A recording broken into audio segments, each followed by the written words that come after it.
모세가 하나님께 아뢰되 내가 누구이기에 바로에게 가며 이스라엘 자손을 애굽에서 인도하여 내리이까. 하나님이 이르시되 내가 반드시 너와 함께 있으리라. 내가 그 백성을 애굽에서 인도하여 낸 후에 너희가 이 산에서 하나님을 섬기리니 이것이 내가 너를 보낸 증거니라. 아멘. 어린아이들은 세상 둘도 없는 친구처럼 잘 지내다가도 어른들의 눈으로 보기에는 정말 문제도 아닌 작은 일들을 가지고 말다툼을 하는 경우들이 종종 있습니다.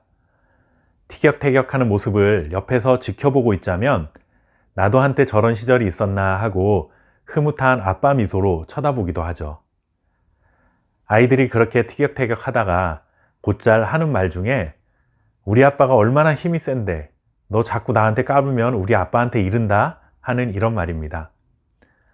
어린아이들의 눈에는 자기 아빠가 세상에서 제일 힘도 세고 세상에서 제일 똑똑하고 세상에서 제일 뛰어난 존재처럼 보이는 것이 사실이죠.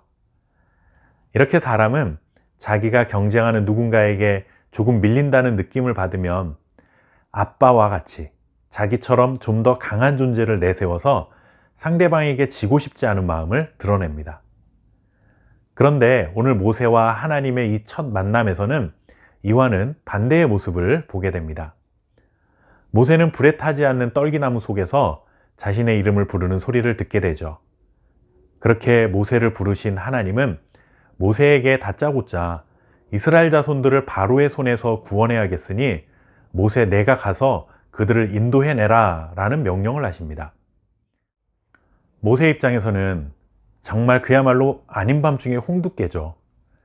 자기 동포들이 바로의 압제에서 고생하는 것을 보면서 연민을 가지고 불쌍한 마음을 가진 적은 있지만 세계 최강대국의 최고 권력자인 바로에게서 이스라엘 백성들을 이끌어내라니 이건 모세 아니라 그 누구라 해도 정말 꿈에도 생각할 수 없는 정말 말도 안 되는 명령을 받은 것이나 다름없습니다.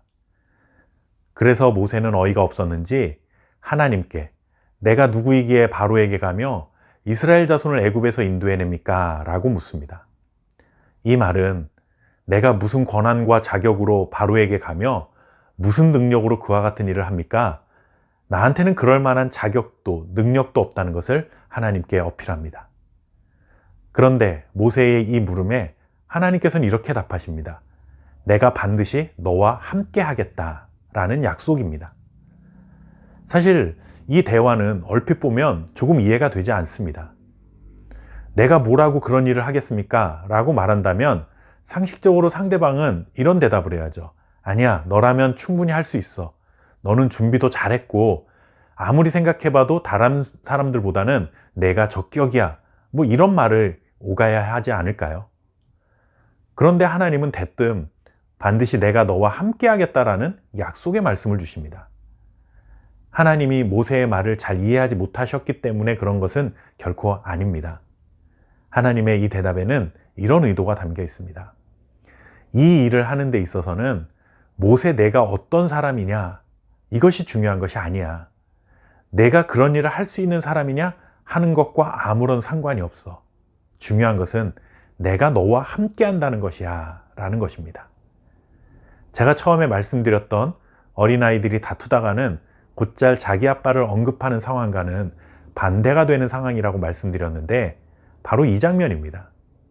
모세가 바로에게 가서 우리 아빠가 누군지 알아? 하는 상황이 아니라 아빠이신 하나님께서 직접 모세에게 이렇게 말씀하시는 것이죠. 모세 내가 바로에게 가서 우리 아빠가 누군지 알아?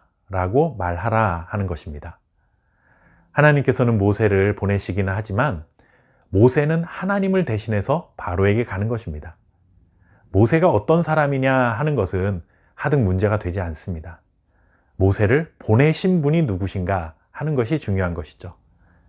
그런데 바로 앞에 모세를 보내신 분은 다름 아닌 천지를 창조하신 하나님이시기 때문에 모세가 바로를 만난다면 그것은 곧 하나님이 바로를 만나는 것과 같은 상황이 되는 것입니다. 하나님께서는 우리에게도 이와 같은 일을 행하십니다. 하나님의 일이라고 해서 우리는 그냥 가만히 있는 것이 아닙니다. 우리의 생각으로 판단해야 하고 우리의 의지대로 결단해야 하고 우리의 손과 발로 직접 해야 할 하나님의 일들이 분명히 있습니다. 그러나 그 일이 하나님이 행하실 일이라고 한다면 내가 하는 것 같지만 내가 하는 것이 아니라 하나님이 하시는 일임을 기억해야 하는 것이죠. 내가 세상과 맞서 있지만 그것은 내가 세상과 맞서는 것이 아니라 나를 보내신 하나님과 세상이 맞서 있다는 것입니다. 그러니 두려워하지 마시고 어떤 상황에서도 반드시 내가 너와 함께 하리라 하신 하나님의 약속을 신뢰하고 담대하게 살아가는 저와 여러분 될 수 있기를 바랍니다. 감사합니다.